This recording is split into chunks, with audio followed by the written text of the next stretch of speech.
This is really important. Each flavor of Scheme is going to have its own API or documentation. Now notice I said each flavor. So we have to be very careful with whatever flavor that you and I are running.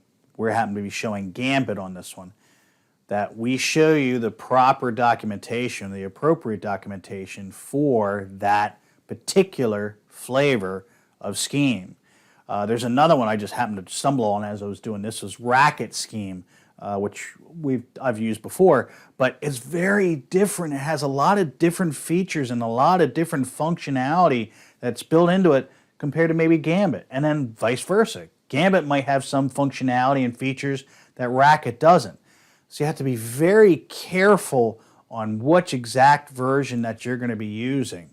But look it up. Normally I will give you the link for this, but you're going to need to bookmark this because frankly, when you're stuck somewhere, you might have an answer. And I'm going to scroll down here just so you can see what everything's going on here. But you might have an answer in the documentation that's going to help you out. I believe later on in the course I also have you do a scavenger hunt in your API just to kind of find things and get used to it. But I forget if it's in lab or if it's in a video. But you scroll up and down here and it's going to give you ideas. We talked about batch mode already. I just went through that. Process of exiting, we talked about that already. These are all these different things that you're going to have, commands that you're going to see. And by the way, look at the code that, well, frankly, I'm going through. A lot of it's very, very simple to use. It's just, what tools do you need? And that's why it's really important for you to go through the APIs.